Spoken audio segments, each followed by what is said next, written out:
reading anything, so I don't really need these. No, neither am I. Good morning and good evening to Jeff. We are now live. We had a little technical issue there, which we seem to have resolved. Thank you for working that one out. Yeah, well, the technical issue was in my brain. I forgot to check a sound setting on StreamYard, even though I checked it on my computer. So you know that the word for computer in Chinese is electric brain. So it was actually your electric brain. You can say it was a computer's fault. It was a bug anyway. It's fixed now.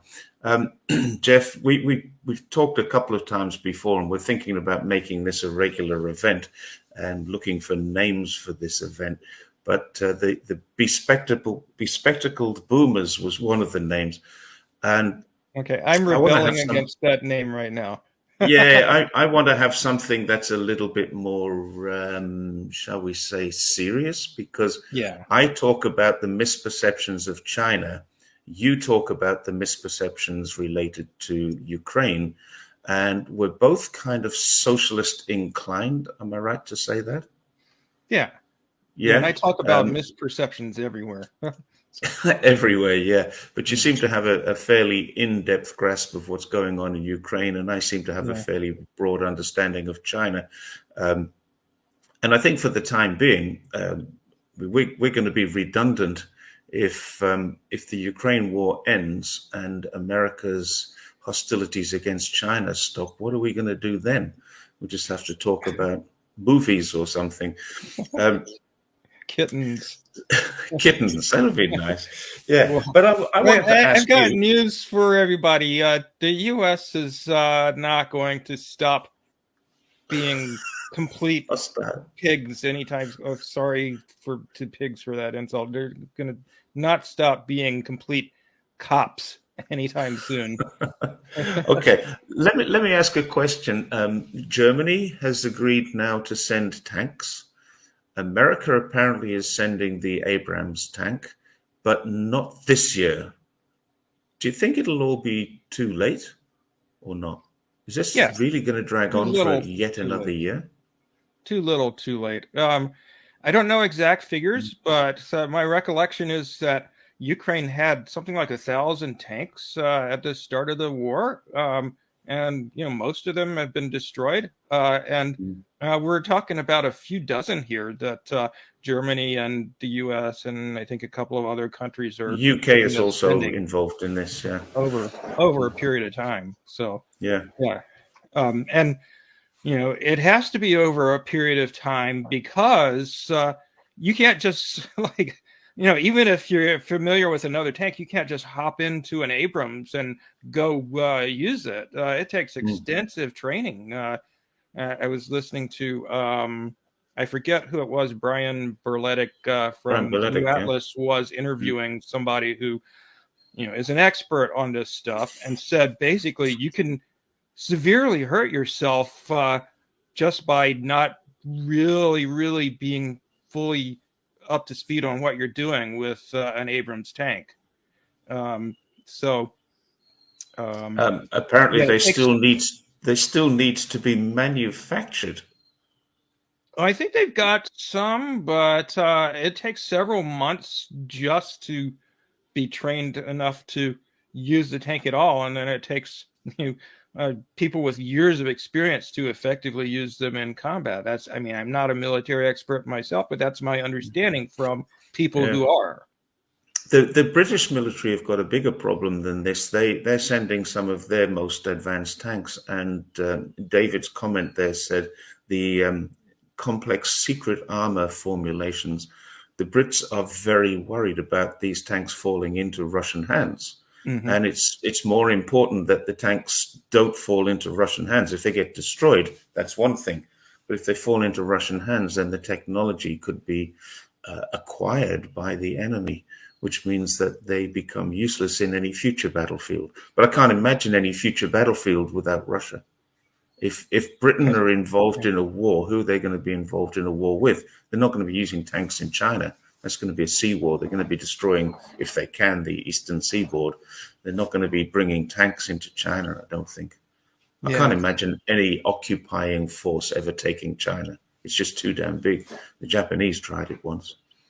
The Brits and the Germans, the eight allies, the alliance from the 1800s and early 1900s, before the end of the Qing dynasty, they never tried to occupy China. It's just too big, and Yeah. they weren't at war. They were just colonizing. Yeah, and it's got a modern military now, and it's very specialized on defense. So that It's would also got 1.4 billion people, most of whom would defend their country. Chinese yeah, people are not like the rest of the world seems to think that Chinese people are itching to be rescued from this evil clutches of the CCP, when in fact they're very happy. So they're going to be, if anyone wants to take over China, those millions, billion plus people are going to be fighting them too. yeah. Well, even Russia. I mean, at the Sticks and start of the stones. even with Russia at the start of the war, they only sent in something like 150,000 troops, which is why they called it a special military operation, in part because it was a limited military operation. And it turned out that that wasn't enough. Even though they had overwhelming firepower superiority, that still wasn't enough to do the limited job that they had set for themselves of basically kicking Ukraine out of the Donbass. Yeah. And so then after a few months they called up 300,000 more troops, put them through retraining and so forth. They were already reserves and already had combat experience, most of them, and give them another year, they could call up 1 million more, no problem. And this a is lot an of interesting comment from David again. Saudis, Jordanians to give up their export model Abrams. I wanted not so much this comment, but I can't imagine the Saudis giving up anything right now because they're in a civil war they're involved in the war with Yemen. I saw an American general on television, well, not on television, online the other day, stating that Cuba, Venezuela, and countries like this have Russian-built military equipment, and they should donate to Ukraine so that they could then restock with American equipment. What does that tell us about American? I would suggest American exceptionalism here. Americans think that these people who they've made enemies of in the last decades, exactly. in the case of Cuba, 70 years, not 70 decades, 70 years. There it is. David said he heard the same thing. Cuba, they want Cuba to cooperate with the US. Why on earth? What? Now, I'm not going to say why would Cuba do that, because it's obvious they wouldn't or shouldn't. Why on earth would America expect that? What's the expectation there? Yeah, that's very strange that they, I don't know, do they really believe that they can get people made countries they've made enemies of to cooperate with them? That makes no sense. I mean, there's 39 countries right now that the U.S. has economic sanctions against, and all 38 of them, besides Russia, are allied with Russia. And Cuba and Venezuela, of course, are two of those countries. So it's like, what the hell? Why would dream on? It's interesting that they haven't come to China and asked China to help yet. They did, though. They did. They asked China. They asked China not to send weapons or anything, but to speak out. They've asked China not to help Russia, but they've never asked China to help Ukraine, as far as I'm aware. Right, but they asked China to condemn Russia. Yeah, that's been going on a while, and China's just said, "Look, it's none of our business. We're not getting involved in this." So, I mean, I had none of our business, but it's your fault it started as well. There's no doubt that this is NATO's war, and there's no doubt that NATO is headed by America. So, this is America's war. Yeah, my point is that even though, of course, for diplomatic reasons, China can't come out and say they support Russia's military action, even if they do, they can say, look, NATO aggression is what started this. Mm. And they have said that. They've been willing to Yeah, say that. yeah, yeah. But NATO is an alliance. It's a group of I don't even know how many members, 20 something members of NATO. Something like that. But There's what? 14 new ones since the 90s. Okay, and most of them are more than 1 inch east, right? Wasn't that the wasn't that Yeah, the phrase? We yeah, won't expand including one the inch east. eastern half of Germany. But I think Germany was the issue when Germany Oh, was yeah, okay. reunified. Not 1 inch They east said, of Germany. Yeah, yeah, not 1 inch east of the eastern Germany, which would become one country called, like it used to be, Germany. In yeah, fact, it's not even exactly as it used to be. yeah. This is a very Speaking of interesting one. Germany, I just came I like across an this one. There's a interesting. clever pun here. Speaking of Germany, I just came across an interesting stat the other day. There actually weren't a huge number of Jews in Germany. Prior to World War II, it was like 500,000 out of 40 million or something like that. Um, Mm, and most of them fled the country. yeah, So actually, there were more Jews killed in the Holocaust in Ukraine by quite a bit than were killed in Germany.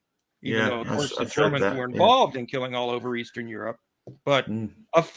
fully a fourth of the Jews killed in the Holocaust were killed in Ukraine. And now we have Israel supporting Ukraine too. Yeah. They just beg us belief. I mean, is there something that we're missing? Well, I mean, you know, I guess, well, Zelensky, the head Jewish person in Ukraine, the president of the country, who is ethnically Jewish, he's a collaborator with these Nazis. So, you know, there's definitely precedent for that. Is is there is it collaboration or is he forced into this? Do you think?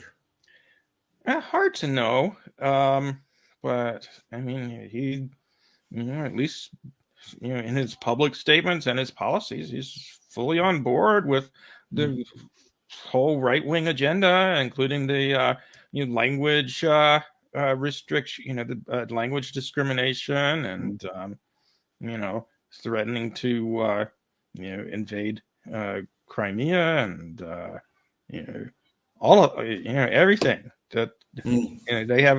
Maybe not extermination of Russians as some of the Nazis in Ukraine have publicly said they want to do, but most of the right wing agenda he's on board with.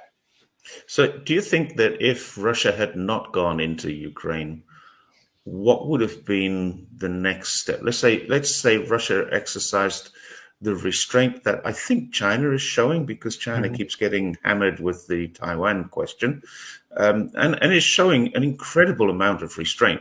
There Mhm. are American troops in Taiwan, so there's a lot of things going on in the background, I'm sure, but they're showing an incredible amount of restraint. What would happen? What would have happened? Hypothetical: Russia never invaded Ukraine. What would have happened in that region? Ukraine would have launched a full-scale invasion of the Donbass, and instead of losing 150,000 or however many it is soldiers in the Ukrainian military, there would have been tens of thousands of civilians killed in the Donbass by the Ukrainian Mm, army. That's mm. what would have happened. And then, of course, if that had happened, then Russia would have been right to have invaded. Yeah, and then Uh, they probably would react anyway, but too late for all the civilians lost in the Agreed, Donbass. agreed. But I mean, if Russia had gone in there to protect civilian lives instead of, as the allegations are, they went in there unprovoked. If civilian lives were being lost, but weren't civilian lives being lost already? Yeah. Yeah, approximately, I think a little over 8,000 civilians in the Donbass, and a few thousand, militia people in the Donetsk and Luhansk armies, and then a few thousand Ukrainian troops for a total of 14,000 over 8 years. So 14,000 dead Ukrainians over 8 years. Yeah, Russian, and ethnically Russian. some Russians, not very Yeah, many. There not were many. a few. Yeah, there were a few volunteers from Russia, but of course Russia didn't formally send But any. aren't these? So remember, I don't know very much about this, Yeah, so that's why I ask you lots of questions. Aren't yeah. these people who are in the Donbass and Lugansk, aren't they ethnically Russian? Generally speaking, yes. So they're effectively Russian people who were being killed by Ukrainian people Yeah, inside of Ukraine. right. I mean, in every country we have different ethnicities. You know, Yeah, I grew up in the UK and we had all kinds of different ethnicities that have moved in there, including, if you think about it, the Anglo-Saxons are not British. They yeah, came from Germany a couple of thousand years ago. We have a lot of more recent migration. So we have migration. China doesn't have that migration. What it does have is ethnic minorities living within its borders. It has yeah, Russians, it has Mongolians, it has the Kazakhs, the Turks, the Turkestanis. These people, they come from their own area, and the Uyghurs are another branch of those. They've come in and they've lived here for hundreds or even thousands of years. yeah, The borders used to be a lot more flexible and more porous in those days. yeah. As Well, actually, there this are area, hundreds of thousands of people in the Donbass region that mm, are actual Russian citizens, like they have dual citizenship. mm, Um, and they have relatives back and forth on both sides of the border. right, And Crimea, of course, is majority ethnic Russian. I don't know what the proportion is now because they haven't done a census in a long time. But 2 decades ago, it was 70% right, Russian, and there's been a lot of migration since then, in and mm, out. So I'm sure it's higher by now. I don't know if the Donbass is majority ethnic Russian, but they are certainly overwhelmingly majority Russian speaking. And of course, one of the issues was that the Ukrainian government was trying to discriminate against the Russian mm, language, wouldn't let it be taught in schools and put in publications and so forth, or used yeah. in public meetings. What do you think of this question from Shady? Has well, it's not a question; an opinion. I think Zelensky started with decent intentions, rather naively, probably. Yeah, then learned how dirty and dangerous Ukrainian politics are, and how to play ball with the US. What do you think Um, about? Do you think he started well, with the good intentions? I remember he I got mean, voted in on the basis yeah, of he would uphold the Minsk agreement and bring peace to the region. That clearly hasn't happened. yeah. Well, I mean, he his benefactor was the Ukrainian oligarch who literally started, provided the starter funds for the Azov battalion, who also, interestingly enough, is Jewish. but um, Is but that this one? I mean, Kolomiski? Kolomoisky, yeah, uh, Yeah. yeah. But unless Zelensky was incredibly uninformed, he had to know that. Mm, Who his boss was, or benefactor in the presidential race, and boss when he did his TV show. mm, Kolomoisky, same dude, who also started Nazi groups in Ukraine. Um, and yeah, I mean, in terms of what he said he was for peace, and he had this famous meeting in eastern Ukraine with the I guess it was the Azov people, and yeah. they kind of told They him told him to get what was lost. up, and there were death So, threats against him and so forth. yeah. So yeah, he might have been intimidated, but I don't know if I would necessarily say his intentions were good. I Mm. don't know, but he's surely corrupt and sold out and evil now. Well, here's the bottom line. This really is the bottom line. Ukraine is a war to make money for certain people in the USA. Yeah, Um, and also to attempt to destabilize Russia. I mean, that's explicitly stated in yeah, by and U.S. it's been policymakers. restated several Yeah, times. yeah. Who destroyed Nord Stream now? Russia. Well, no, I've heard it was neocons, and I'm not even sure what a neocon is. But I keep hearing all sorts of different things that it was destroyed in order to destroy the relationship between Russia and Germany, And obviously, Russia would not do that. But remember, I had this theory that Russia might have done this and pretended it could have been a huge false flag operation. So they pretended it was someone who was trying to destroy the relationship between Germany and the US, if such a thing exists. Yeah. Well, I mean, it's not in anybody's interest except the U.S. and the few European countries, which are Poland and I forget the other one of the Scandinavian countries who built a pipeline that supplies natural gas. So they have a vested interest. But Germany certainly doesn't. Russia certainly doesn't. I don't think anybody else in Europe does. The U.S. is the main benefactor of this pipeline being blown up. Interestingly, China's benefited from this as well. Surprisingly, well, yeah, maybe China did it. Yeah. Well, there you go. They sent a submarine. China signed a contract. I mean, it was worldwide, globally notified that China had signed a contract with Qatar or UAE last year, back in November. But a year before that, in November 2021, USA and China signed what was at the time the world's largest liquid gas deal, and they were buying X amount of tons every year from the US to bring into China. Now, of course, that's not coming to China now.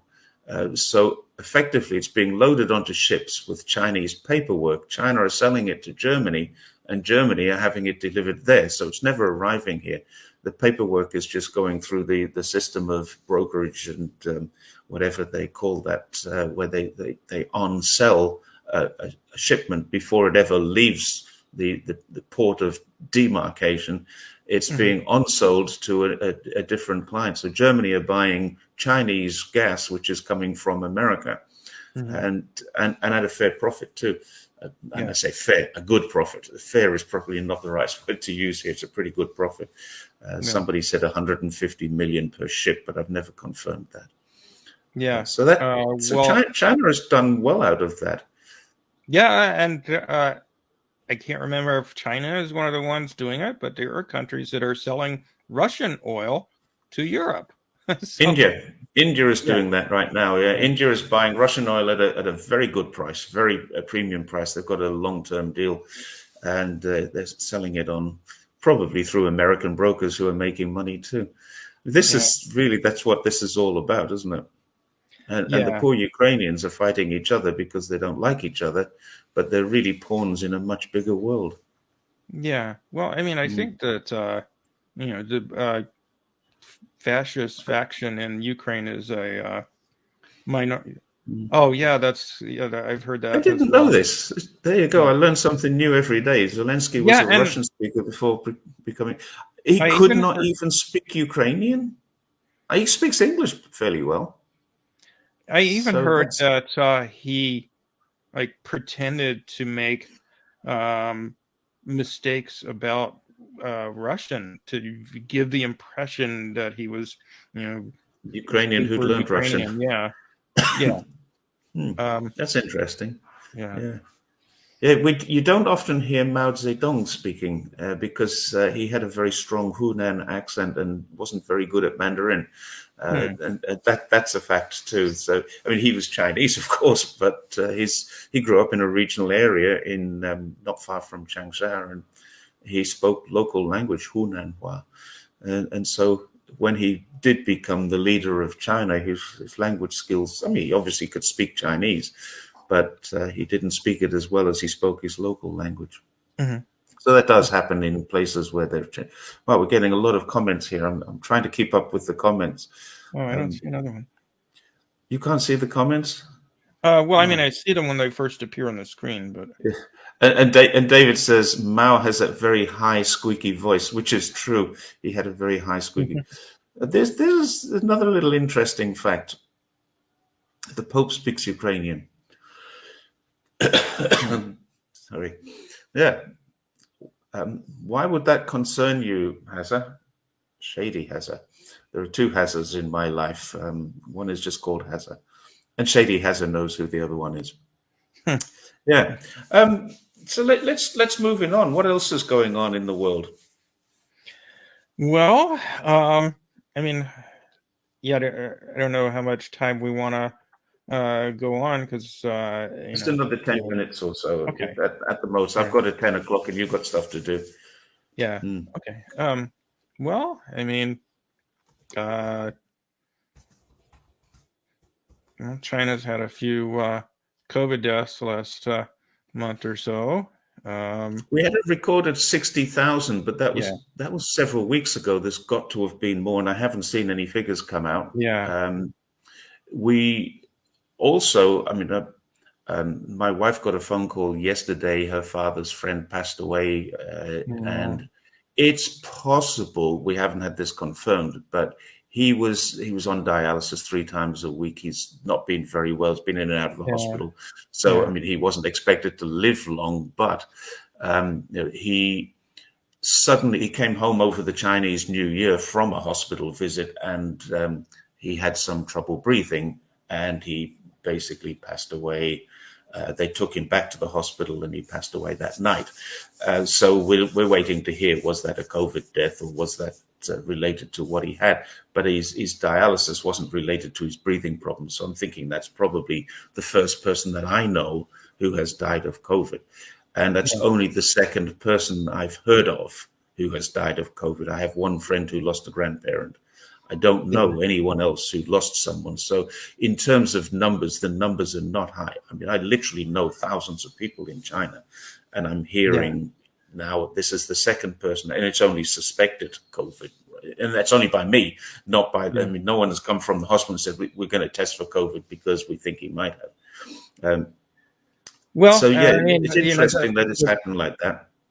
the Go on. figure that I saw the other day from the Ministry of Health, CDC, Mm, was that deaths peaked at around a little over 4,000 a day, which is, I mean, that's higher than the highest wave in the U.S. in terms of absolute number of deaths. mm, But for any wave that the U.S. has had, but of course, proportionally, because China's 4 times bigger, it's not as high. So you know, uh, Well, it'll be there's about the one other same aspect to number of this. deaths as the worst wave that the U.S. has had, but Mm, proportionate to the population, it'll be less. yeah, there's another aspect to this. We had a big dinner party here a couple of nights ago with some friends that my wife's friends that we haven't seen for a few months, and all got together. Chinese New Year is the time for doing that. Um, I We asked the question, who who had COVID, of course. One Yeah, guy said, I didn't. I haven't had it yet. Now, he's only the second person I know in China who hasn't had COVID. Now, I'm connected to people in Beijing. I'm connected to people in Shanghai. I'm connected to people in Chongqing, Guangzhou, Shenzhen. I'm connected to people in many cities. Nobody knows anyone who didn't have it. And the unofficial statistics are that about 80% of the country had COVID. yeah, 80% means more than a billion people.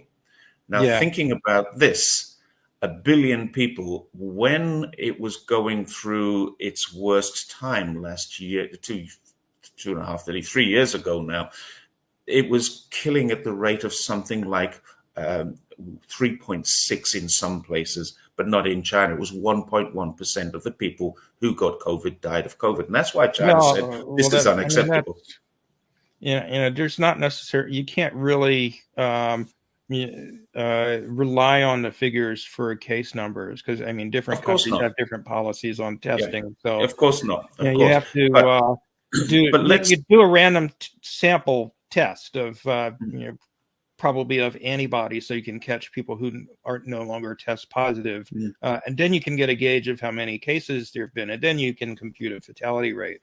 mm. But um, you know, David says a few people in Beijing have not contacted COVID. yeah, Everyone I know in Beijing has, and I saw Jason was here a little while ago. He's in Beijing. He caught it too, but he might have a. He's an American living and working in Beijing, and he yeah. and I are Well, friends. We've actually met in person. I was seeing figures of about 85%, give or take, in the larger cities in China, and I Yeah. assume that, and that's an estimate from the health ministry. So I assume what they did is exactly what I said. Yeah, they've They needed to do. extrapolated They some tested a numbers, but random sample of people, yeah, and if they did that, then that's a pretty accurate number. yeah. So And it's probably Andy is lower than looking. that in the rural areas or less densely populated areas because they're not as densely populated. So And more I mean, it's the isolation. Some of these villages, and I've cycled through these places. That you cycle 30 kilometers, you come across a little village. You cycle 20 more kilometers, and then there's a town. And that village, it has a bus. It has a bus service running through it twice a day or something like that. So they're not going in and out so much. The yeah, isolation, the less density, the numbers. And that's why they were worried about Chinese New Year, because that little village has probably got 20 or 30 people who live there who are right. currently working in Shenzhen or Guangzhou or somewhere like that. So this urban migration situation. Now, the bottom line is, unless 1 million people have died, then China did the right thing. If 1 million people Well, have died, then no, opening no, up was probably still the wrong thing. No, but I mean, you're talking about 1 billion people caught COVID last month. okay, but why did 1 billion people need to catch COVID? I don't know. There's ways of The, preventing it that don't involve lockdowns, and Hmm. I can't remember if I've talked about them with you before, but basically things like improving ventilation, having air filters. I've got a air filter next door in the You've got bedroom. to remember My that bedroom. China's still an underdeveloped country Okay, but in in lots the of it. cities, Yeah, there's a lot of people with for enough sure. money, and the Yeah, government can. If the government can spend $50 billion on COVID tests, they can spend $50 billion making sure that most yeah. public It would places have air filters or UV lights or it better would probably be a ventilation. lot more than 50 billion, but there you go. You're Okay, right. but I Yeah. mean they could Um, go a long way toward that. let's move on to the war, the pending war. What's the view of this? I saw this. The four-star general issuing a memo to his flunkies, to his subordinates, to get ready.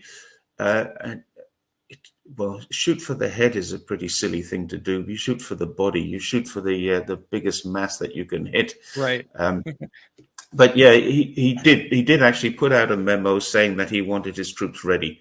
He wanted everybody ready, and he didn't care what everybody else said about this, but he wanted his troops to be sharp and ready so that they were the best they could be for this war. That he said, I hope I'm wrong, but I expect this to happen by 20, I think he said 2024, but anyway, 2025. um, we're going to war. Do you think that's a possibility?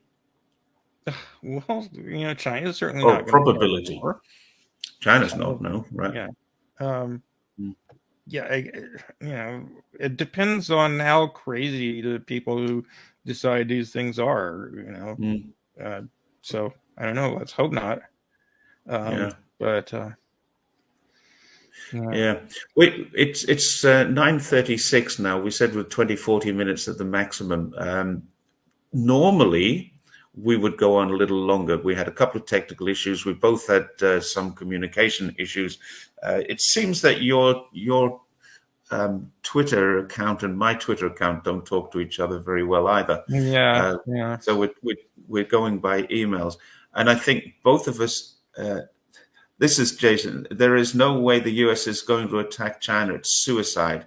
The US Yeah. could never invade, and I think this is absolutely true. So that's Jason, who lives in Beijing. Jason, how many people do you know caught COVID? Or sorry, better question: how many people do you know who didn't catch COVID?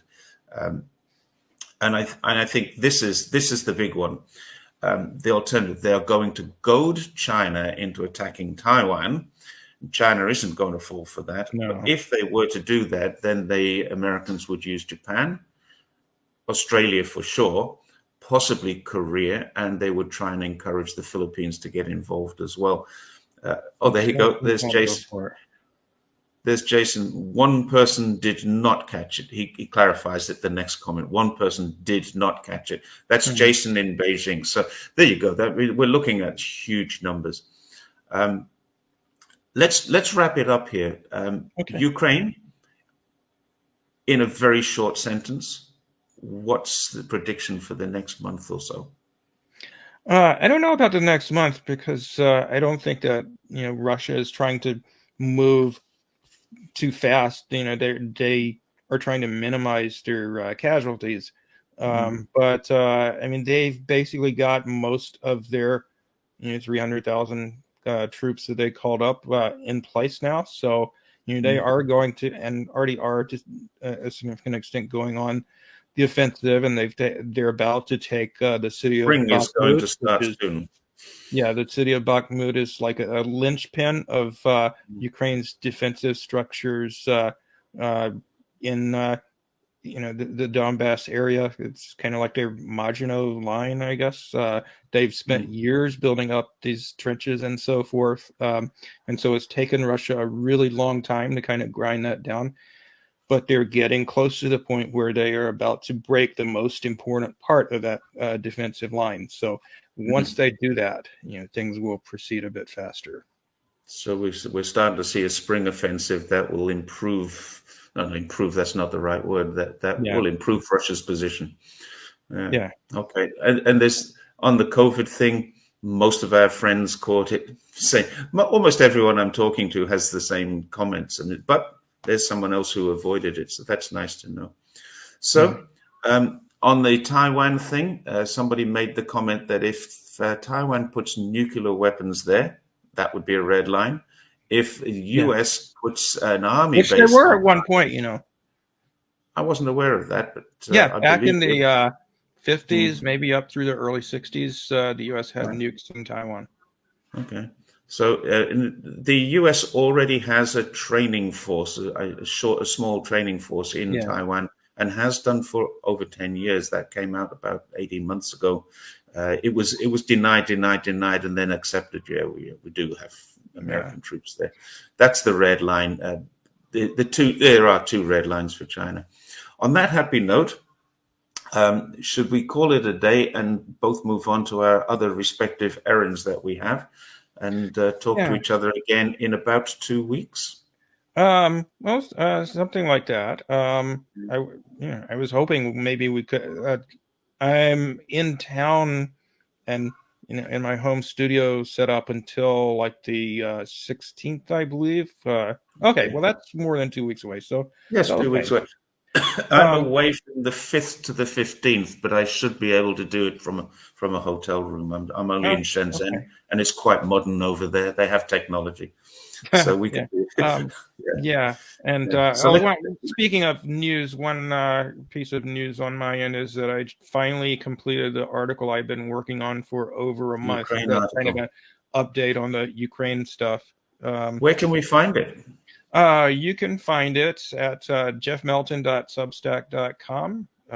And let's see, maybe I can put an exact link to it in the comments. If Melton is one word, at Yeah, let me.